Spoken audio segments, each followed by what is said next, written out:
नमस्कार साଙ୍ଗମାନେ जय जगन्नाथ केମିତି ଅଛନ୍ତି? आशा कରେ ସମସ୍ତେ ଭଲରେ ଥିବେ।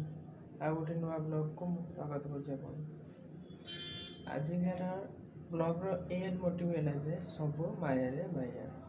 କାହିଁକି ନା ଦେଖନ୍ତୁ, ନ୍ୟୁଜ୍ ଖୋଲିବେ ନା ଟିଭି ଖୋଲିବେ, ଗୋଟିଏ ଜିନିଷ ହିଁ ଶୁଣିବାକୁ ମିଳୁଛି।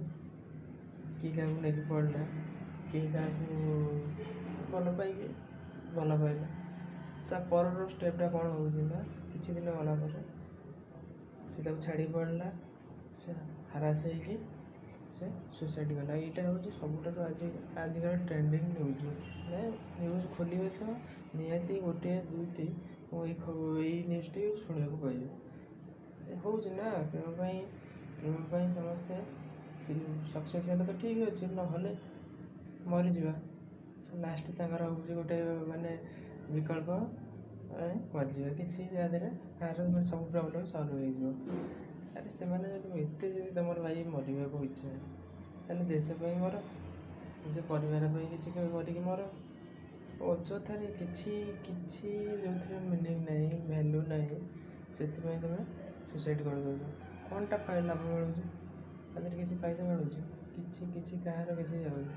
ସମସ୍ତେ ଆସିଛି ଏକା, ଯିବେ ବି ଏକା। ସେଥିରେ କାହାକୁ କିଛି ଫରକ ପଡ଼ିବନି। କିଛି ଦିନ ପରିବାର ଲୋକ କିଛି ଦିନ ତା ଦେହରେ କାନ୍ଦିବେ, ମନ ଦୁଃଖ କରିବେ। ତାପରେ ଯେଉଁ କଥା, ଯାହା ପାଇଁ ତୁମେ ସୁସାଇଡ଼୍ କରୁଛ, ତା'ର କିଛି ପ୍ରଭାବ ପଡ଼ିବନି, ତାପରେ କିଛି ପ୍ରଭାବ ପଡ଼ିବନି। ସେଇ କଥାଟାକୁ କେହି ଆକ୍ସେପ୍ଟ କରୁନାହାନ୍ତି, ବୁଝିବାକୁ ଚେଷ୍ଟା କରୁନାହାନ୍ତି ଜିନିଷଟାକୁ। ତାପରେ କ'ଣ ହେଉଛି? କିଛି ଲାଭ ନାହିଁ।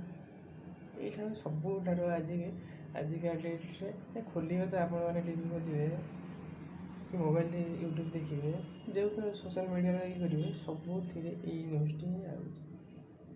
ଆଉ କିଛି ନାହିଁ। ଅଲଗା ନ୍ୟୁଜ୍ ତ ଯାହା ଆସୁଛି, ଏଇଟା ହେଉଛି ଟପ୍ ନ୍ୟୁଜ୍। ହେଡ଼ଲାଇନ୍ସଟା ହେଉଛି ଏଇଟା, ଅମୁକ ଜାଗାରେ ଇଏ ସୁସାଇଡ଼୍ କରିଛନ୍ତି ପ୍ରେମ ପାଇଁ, ପ୍ରତାରଣା।